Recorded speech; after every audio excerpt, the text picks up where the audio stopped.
हृदय से स्वागत करते हैं माननीय राष्ट्रपति महोदया श्रीमती draupadi मुर्मू जी का. We extend a very warm welcome to Justice Arun Mishra, Chairperson NHRC, Mr. Du Huang Song, Chairperson Asia Pacific Forum of National Human Rights Institutions (APF), Ms. Amina Boyach, Secretary Global Alliance of National Human Rights Institutions. हम स्वागत करते हैं doctor DM Mule, member NHRC, Shri Rajiv Jain, member NHRC तथा Shri Bharat Lal, secretary general NHRC का.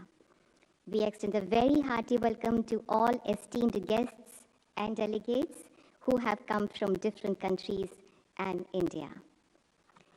This auspicious occasion of 28th meeting of NHRI of Asia Pacific will bring members, institutions together to develop partnership at international and regional level to promote and protect human rights.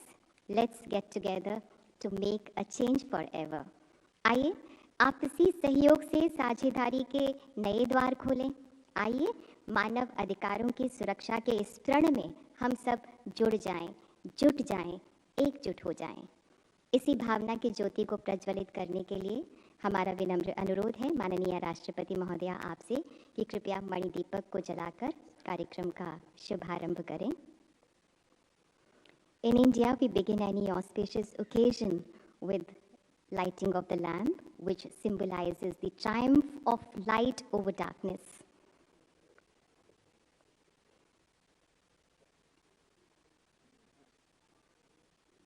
The motto of NHRC says, Sarve Bhavantu Sukhinah, which means, may all be happy.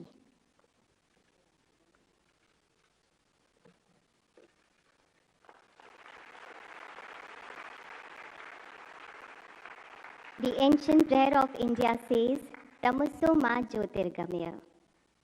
From darkness, lead me to light.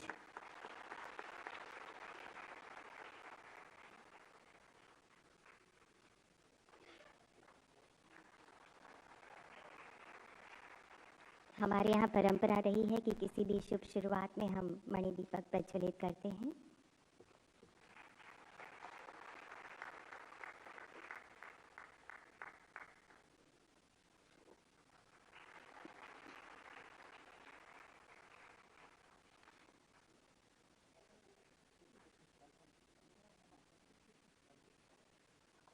Thank you, Honorable President Madam, and all the distinguished dignitaries.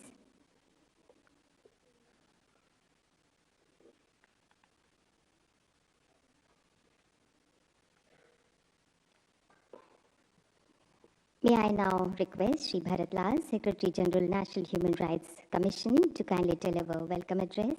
कृपया स्वागत संबोधन के लिए पधारें.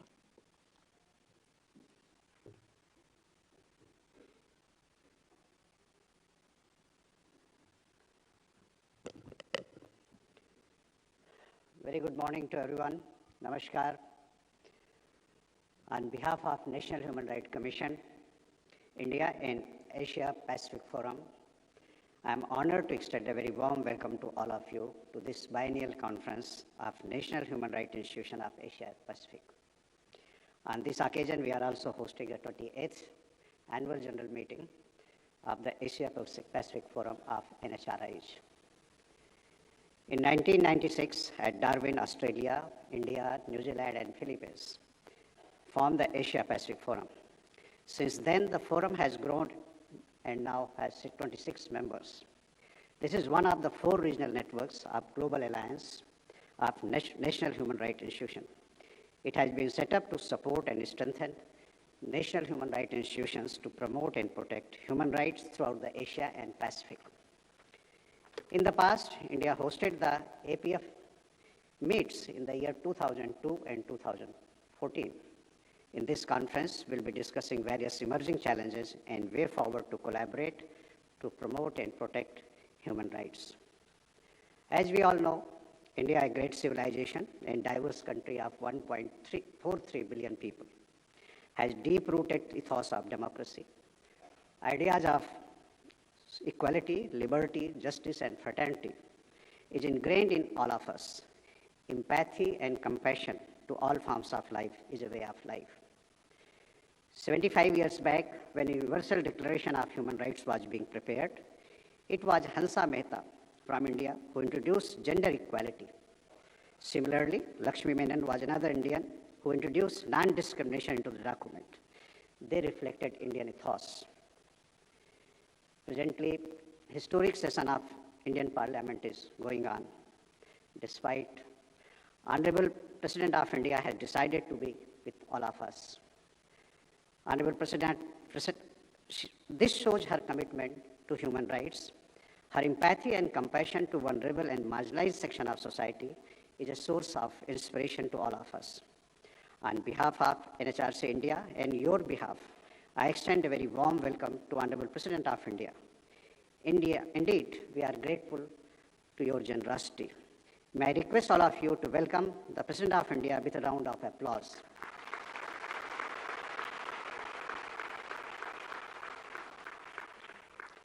On this occasion, I also welcome Mr. Du Wan Song, Chairperson of Asia Pacific Forum. We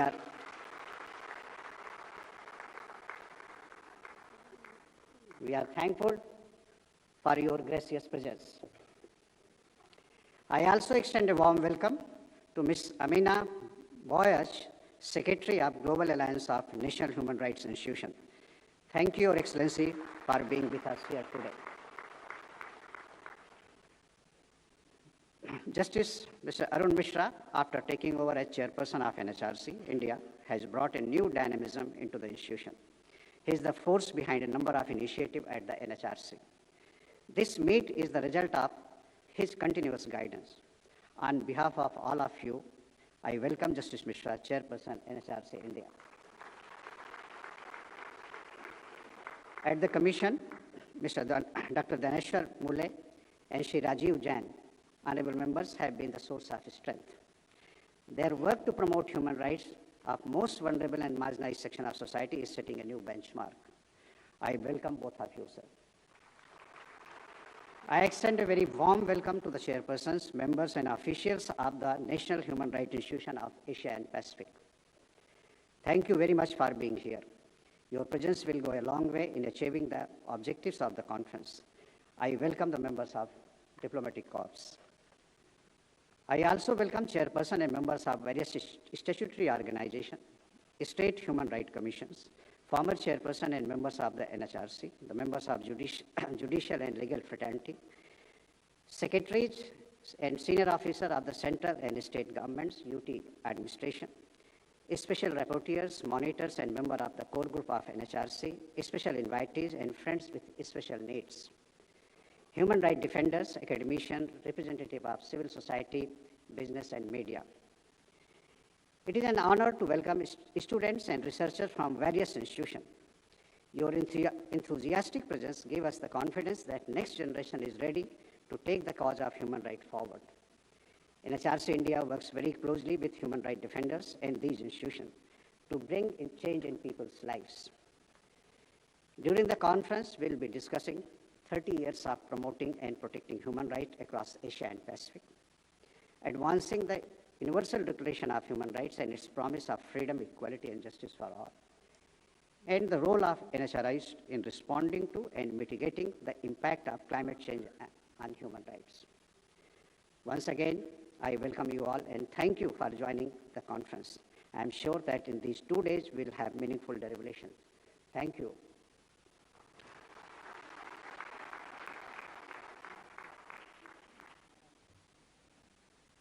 Thank you, Secretary General, NHRC.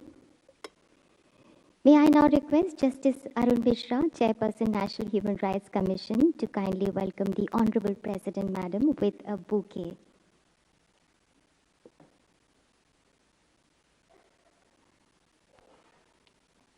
कृपया माननीय राष्ट्रपति महोदया का स्वागत फूलों से करें.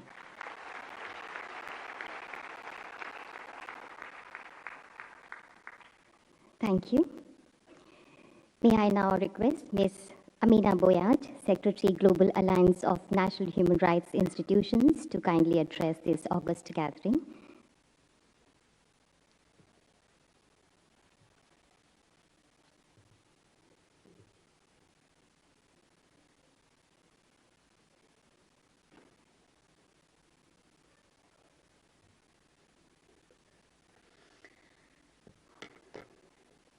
Marhaba, Namaste.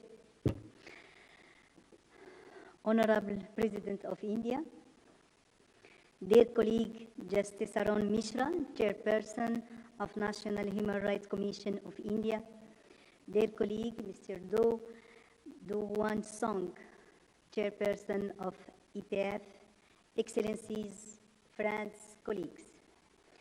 I am deeply honored to address you today at the opening of the EPF's 28th Annual General Meeting and the effective presence of the Honorable President of India. In my capacity as Ghanaian Secretary, I am so pleased to be joined here today by our Ghanaian Head Office, Katarina Rose. She's there. Let me start by warmly thanking our host, the National Human Rights Commission of India, for their generous hospitality and gracious reception from the moment we landed in the airport. I also thank the EPF and its president and also the executive director for its continued partnership and support to national institutions and our collective global work through the Biennial. 1 week after the quake hits in my country, Morocco, I did not hesitate to be here with all of you in New Delhi. Expression of empathy, compassion, and support. Few hours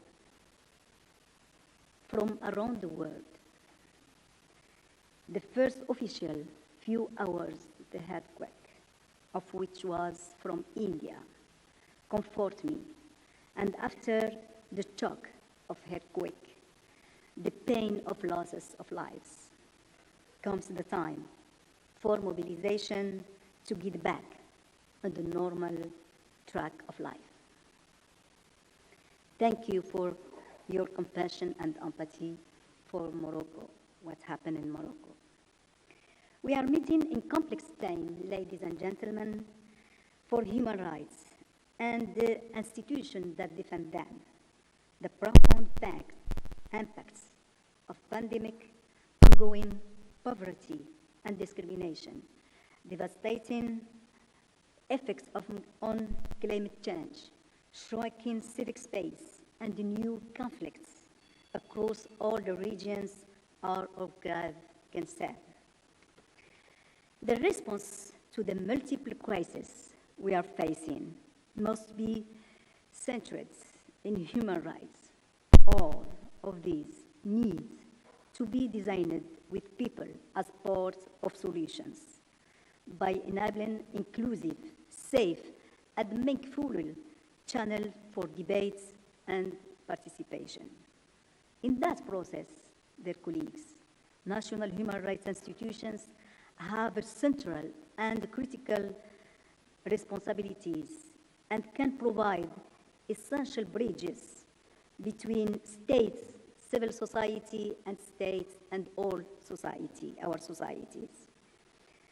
Then, 30 years ago, ladies and gentlemen, the world community, under the auspice of the United Nations, recognized this critical role of national institutions when states adopted the Paris Principles. In the same year, Biennial was formed with the mission to establish, support, strengthen, and be a voice of all the national institutions of human rights. From 12 members back in 1993, including the Indian Commission of Human Rights and CNDH Morocco, Biennial has grown to be a vibrant membership of 120 national human rights around the world. Biennial, ladies and gentlemen, is a big family of national human rights institutions, reflecting various models and legal traditions we established it decades ago and we ourselves have since ensured the implementation of its principles and developed its rules. We decided together, all the national human rights institutions, to set up a universal framework for actions on the basis of which we act individually and together for protection and promotion of human rights. The 75th anniversary of Universal Declaration of Human Rights and the 30th anniversary of Paris Principle provide us with an opportunity to celebrate the critical contribution of national human rights institutions to human rights for all, peace, and sustainable development, and to recall the centrality of human rights in our daily lives. Ladies and gentlemen, sure I am looking forward to inspiring a change during these days, today, and also during our conference tomorrow. Together, all, we can make the difference and contribute to make a world where everyone, everywhere, full enjoy their human rights. Thank you for your attention, and I wish us an aspiring debates and productive meetings and recommendations. Thank you very much for your hosting the gathering here in New Delhi.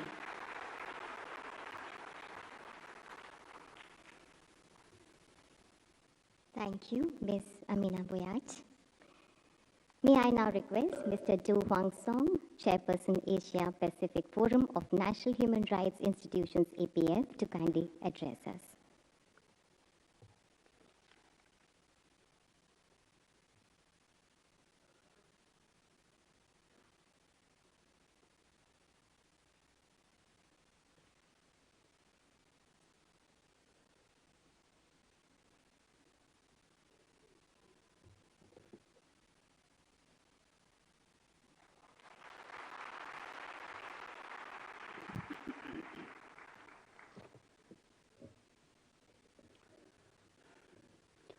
안녕하십니까.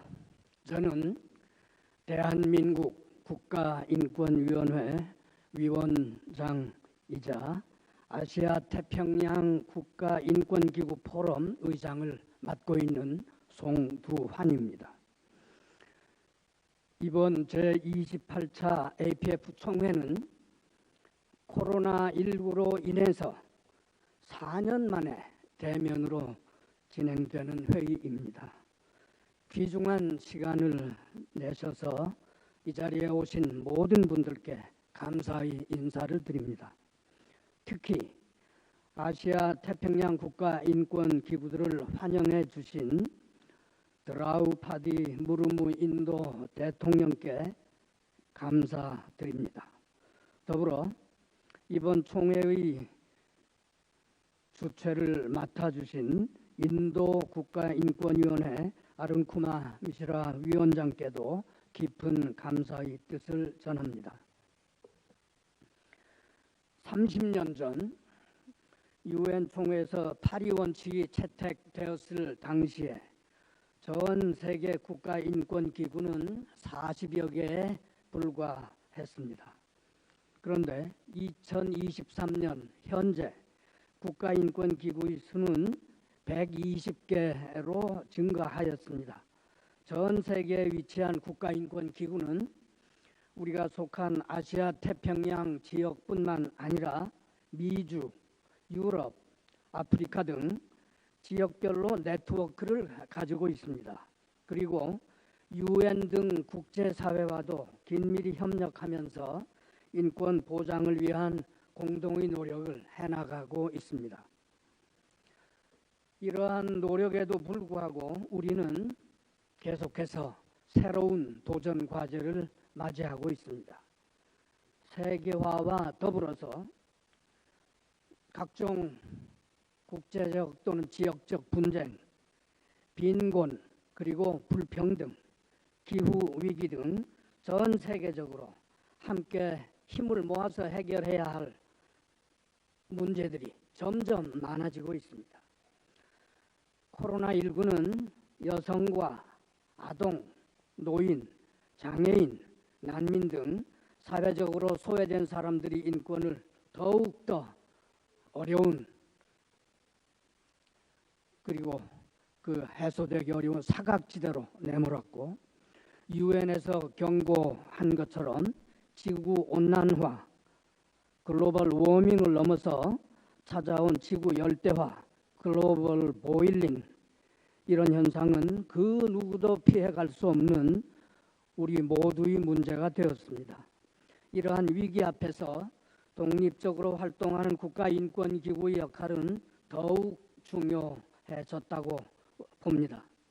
아시아 태평양 지역 국가인권기구들은 어려움 속에서도 인권을 보호하고 증진하기 위해서 최선의 노력을 다해 왔습니다.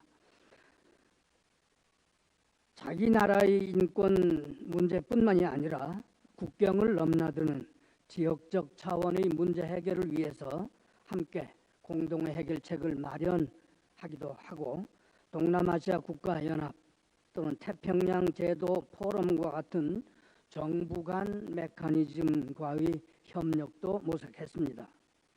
앞으로 이틀간 열릴 제28차 APF 연례회의 그리고 경년 컨퍼런스에서 우리는 이러한 국가인권기구의 성과를 짚어보고 앞으로 나아가야 될 비전을 제시하고자 노력할 것입니다. 풍부한 논의를 통해서 아시아 태평양 지역의 인권 현황 그리고 과제, 인권 보호를 위한 국가인권기구 간 협력과 연대 방안을 나누고, 이를 통해서 아시아 태평양의 인권 보호 및 증진을 위한 실질적인 방안을 마련할 수 있기를 기대합니다. 끝으로 이번 회의에 참여해 주신 이 자리에 계신 모든 분들께 다시 한번 감사의 인사를 드립니다. 감사합니다.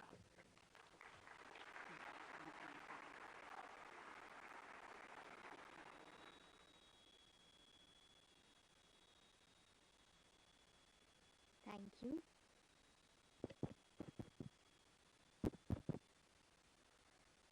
Thank you. Thank you.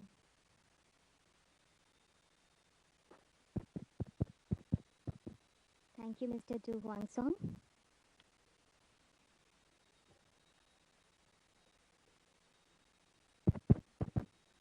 अब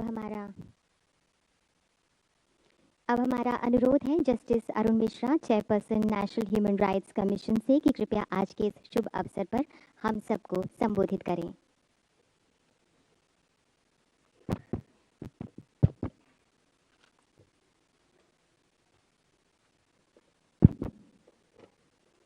और अब justice Arun Mishra, chairperson national human rights commission, हम सबको संबोधित करेंगे।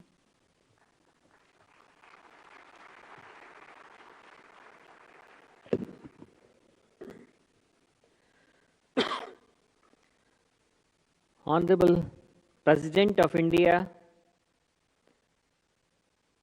Chairperson of Asia Pacific Forum, Mr. Du Huang Song, Chairperson Morocco Human Rights Council and Secretary of Global Alliance of National Human Rights Institutions, Ms. Amina Boyash, my colleagues Dr.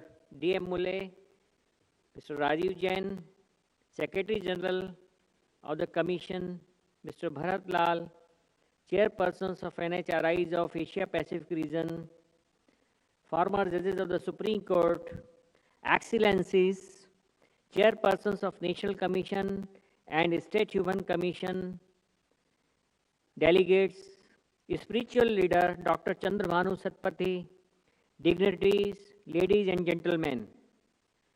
At the outset, on behalf of all of us, let me place on record our heartfelt condolences to the families of those who lost their loved ones in a tragic earthquake in Morocco. We also express sympathies to those who have otherwise suffered In this hour of grief, we stand together with the people of Morocco. I am deeply honored and privileged to welcome the Honorable President of India warmly. In spite of her busy schedule, she has agreed to inaugurate the conference. I also extend a warm welcome to all of you on the occasion of the conference. We are completing the 30th anniversary of Paris Principles. India has a history of the last 5,000 years of ethos, compassion, empathy, and human dignity. Human rights are moral, pre-legal rights, cannot be granted or taken away. Every law is required to be compliant with human rights. Inspired by our culture and ethos, our constitution makers incorporate these values in the Constitution of India. In the same spirit, India pioneered the establishment of National Human Rights Commission as a statutory body in 1993. The Commission motto is Sarve Bhavantu Sukhina. Let everybody be happy. All of us are committed to upholding dignity and rights as every human in the vast Asia-Pacific region with diverse cultures, languages, traditions, and religions. We are entrusted with the noble task of upholding the human rights of those who cannot fight for their rights. We also recognize the challenges of disparities that persist and injustices that continue to afflict us in many ways. We all cherish the value of equality, freedom, and justice. In that spirit, we protect human rights and provide expeditious and speedy machinery for the redressal of the grievances. We all are working for need-based distributive justice so that no one is deprived of rights due to socio-economic conditions and personal beliefs. The concentration of wealth in few hands globally is causing brooding sense of injustice. There is an acute need for the inclusion of marginalized and other disadvantaged segments of the society in the gains of globalization. Inequality in income and wealth is attributed mainly to high-tech aggregation platforms. Most of them are not producers of the good, but mere distributors. Their monopoly disrupts the global supply chain and has suddenly posed challenges to the producers, distributors, and small and medium retailers and business houses worldwide. They are often involved in unfair labor practices violating human rights. While involved in hazardous business activity, big businesses have to be accountable for human rights. After worst gas tragedy in Bhopal in 1984, the hazardous debris still awaits removal. Delays causing contamination of groundwater and soil. Business houses must be responsible for processing waste and removing debris from their own premises. Stringent safety measures and liability are necessary to prevent the recurrence of such incidents. The right of freedom of profession, business and trade and occupation, including the right to property and intellectual property right, are to be respected. However, they are subject to limitations and restrictions in the public interest. The intervention of regulatory bodies, particularly in pricing life-saving drugs, medicines, vaccines, and medical devices, is necessary for protecting the right to health, which is part of right to life. Consumers are to be protected against unrealistic price extraction. Every packed product should reflect MRP. Price must correlate with the cost of production. which consumer must know. He has right to know it. The right to livelihood is a part of right to life. We must ensure that workers involved in various economic activities are provided human working conditions. For the tribals who live in remote and forest areas, their customary rights must be respected. Unfair trade practices too violate human rights. Overuse of fertilizers and impermissible pesticides damages soil, water and health, creates intergenerational issues. In every country, to improve the quality of life of their citizens, the governments are pursuing wealth creation in economic activities. However, we must ensure that we do not cause permanent damage to the environment, nature, water bodies, flora and fauna. Our moral duty is to ensure that future generations do not pay the price of our actions or omissions. We have already started paying the price due to environmental damage and climate change. Unfortunately, nature's fury always impacts the weakest. Today, erratic rainfall, prolonged drought, leading to forest fires, and high-intensity cyclones are playing havoc with the lives and livelihood. Water and air pollution must be addressed. Prevention of the deforestation and increasing forest cover are necessary for our survival. The Committee of Nations came together and decided to improve the quality of people's lives by agreeing to sustainable development goals which are to be achieved by 2030.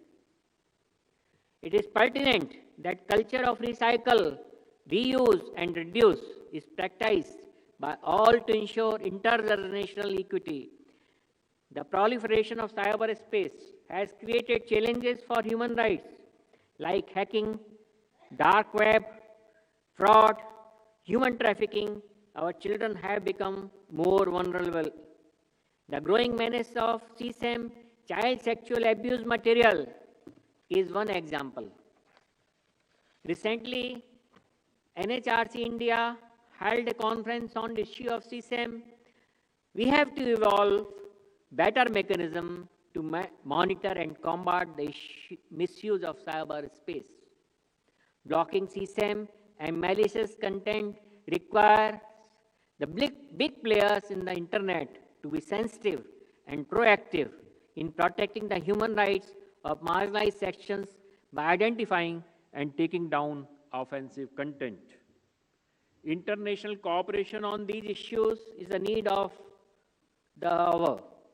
We must articulate joint strategies to protect cyber ethics and penalize unlawful internet behavior to defend human rights.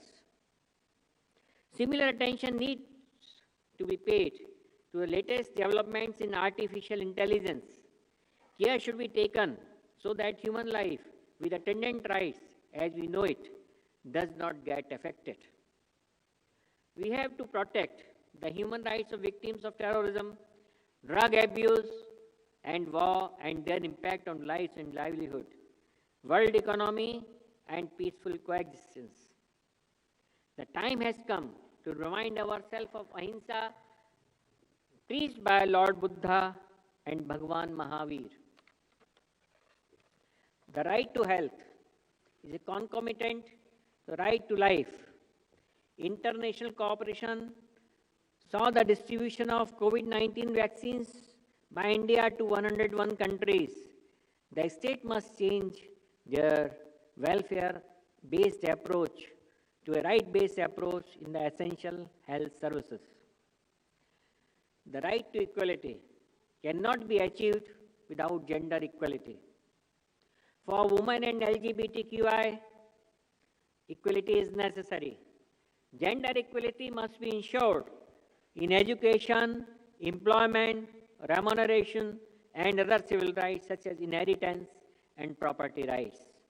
The gender-based violence is unacceptable in a civilized society. Similarly, right to equality has to be enforced vis-a-vis especially abled. We must provide them with full opportunities to enable them to make their future and shape their destiny. The concept of providing reasonable opportunity should be interpreted liberally. Recently, insurance have been urged by our Commission to provide coverage to them without discrimination. Effort has to be made to wipe off tears from every eye and bringing smiles to the faces. We must provide basic amenities in a time-bound manner to every human being. As Mahatma Gandhi said, a nation's greatness is measured how it treats its weakest member. The task is to see how best we can strengthen global effort by moving from commitment to action.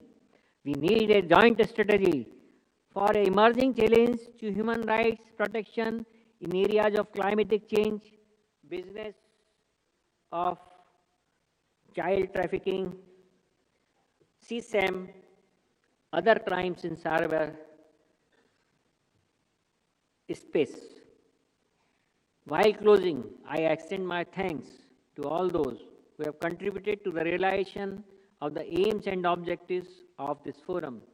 Let us seize this opportunity to shape human destiny in our region and reaffirm our commitment to the values that bind us together. May this Asia Pacific Forum of National Human Rights Institutions be a beacon of hope, lighting the path towards a brighter, fairer, and more just tomorrow. Thanks.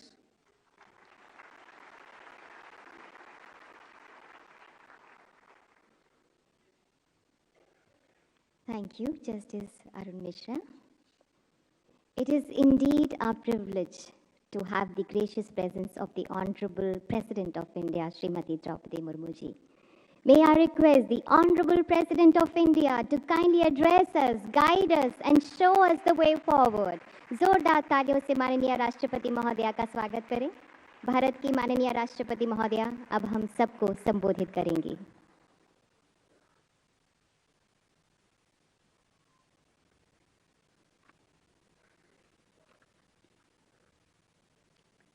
Chairperson National Human Rights Commission, Shri Justice Arun Mishra ji, Chairperson Asia Pacific Forum of National Human Rights Institutions, Mr.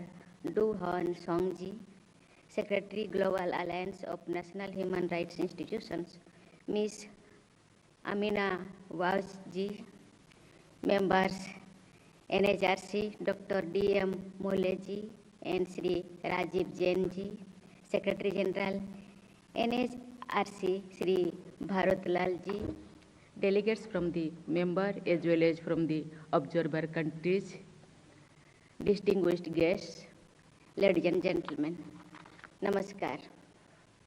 I am really happy to inaugurate the annual general meeting and biennial conference of the Asian Pacific Forum on Human Rights. When it comes to human rights, I get inspired to talk about this concept, which is ever evolving, dynamic, and quite close to my heart in my public life.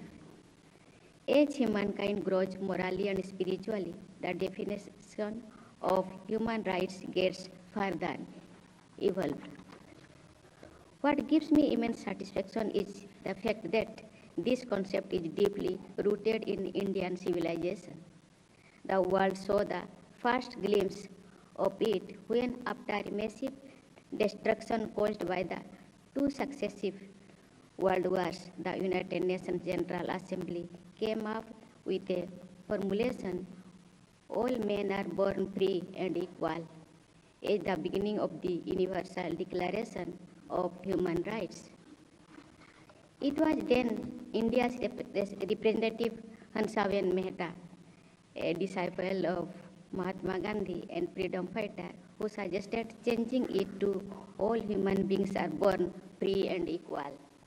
Her change of one word expanded the notion of rights. Mahatma Gandhi's life and thoughts were also critical in shaping the draft of the Universal Declaration of Human Rights. He influenced the human rights discourse. It was under his influence that the notion of human rights came to be expanded from basic necessities of life to dignity of life as well.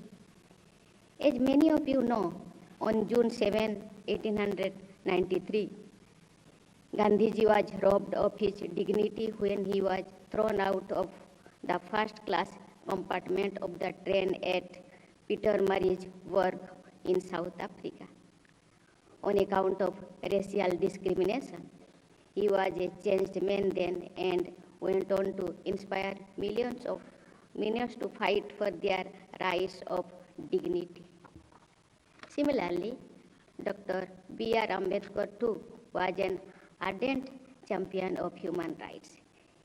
He taught the depressed classes to stand for their rights and live with dignity. He also led from the front in shaping the Constitution of India, which is not only aligned with the modern concept of rights, liberty, and justice, but also deeply rooted in the Indian ethos that sees the world as one family, Vasudhaiva Kutumbakam, the echo of which resonated during the recently concluded G20 summit.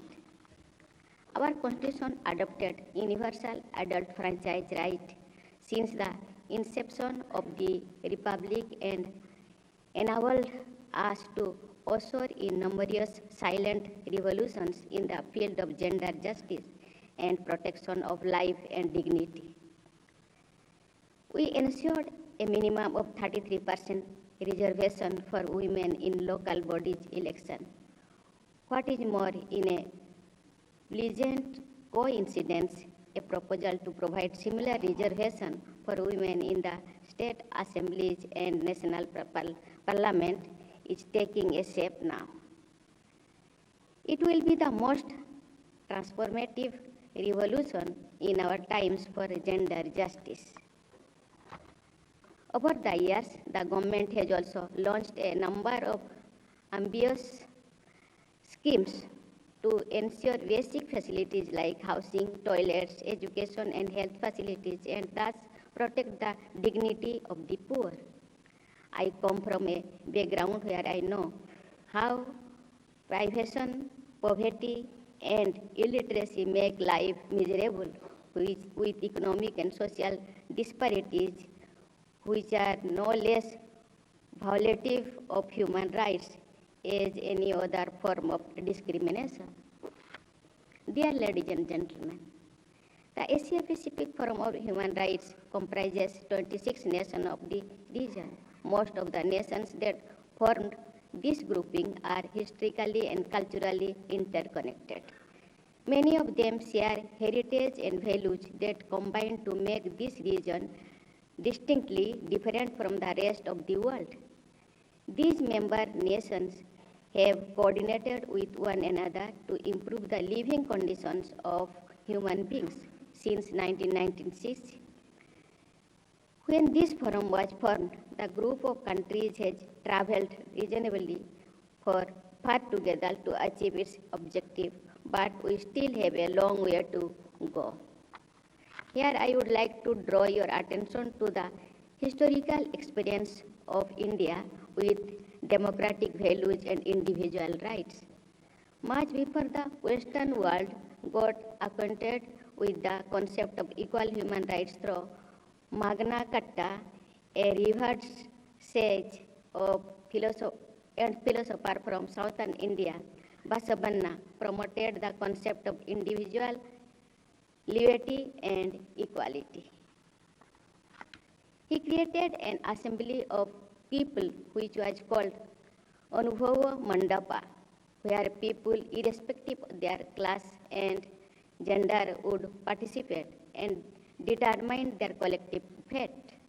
Similarly, the concept of a republic may appear modern, but nearly 2,800 years ago, India had the world's first people's representative government in Vaishali. I am referring to history only to point out that India and other nations of this Asia-Pacific region are civilizationally protector of human rights. We are also ready to learn from the best practices in other parts of the world to improve human rights, which I believe is an ongoing project. This forum has a great role to play in evolving an international census through deliberation of consultation with human rights institutions and stakeholders all over the world. And I know that all of you are doing it in right earnest. Dear ladies and gentlemen, I was just looking at the list of the conferences this forum had held in the past. What is particularly pleasing is that in the post-pandemic phase, you are holding this conference in person after a gap of 3 years. I am told that the conference is being attended by nearly 100 foreign delegates. Let us ponder for a moment the causes of the pandemic and natural disasters that have been taking place all around us. Let us also ponder over the challenges of climate change that have been threatening the very existence of the plant. Human beings are as good a creator as a destroyer. According to scientific studies, this planet has entered the phase of sixth extinction, where man-made destruction, if not stopped, will be the undoing of not only the human race, but also the other lives on the earth. In this context, I would urge you not to treat the use of human rights in isolation and pay equal attention to nursing Mother Nature, which is deeply wounded by the indiscretion of human beings. In India, we believe that every particle of the universe is a manifestation of divinity. Let us rekindle our love for nature to conserve and enrich it before it is too late.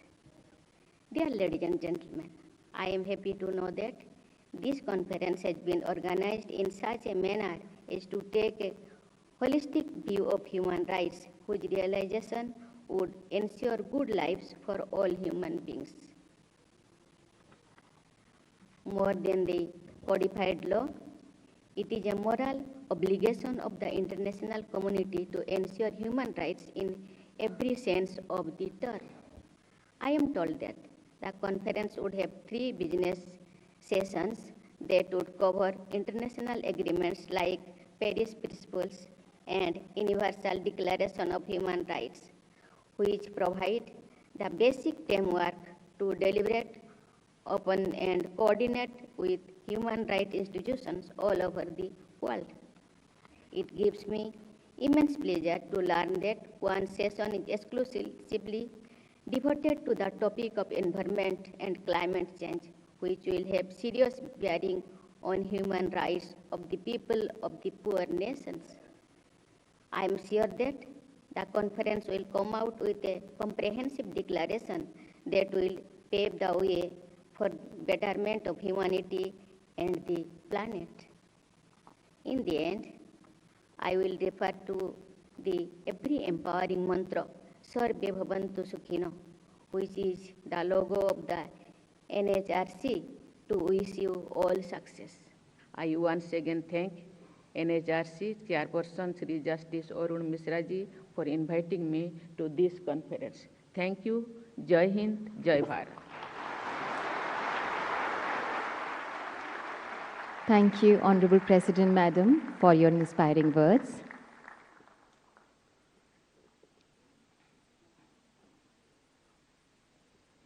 May I request you all to kindly rise for the National Anthem of India, Rashtragan.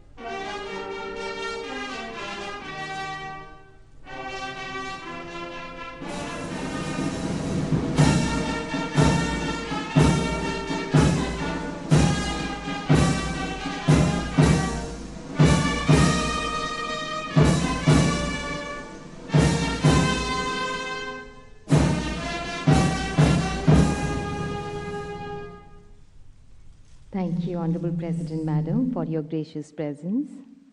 मंचासीन सभी गणमान्यों का हृदय से धन्यवाद.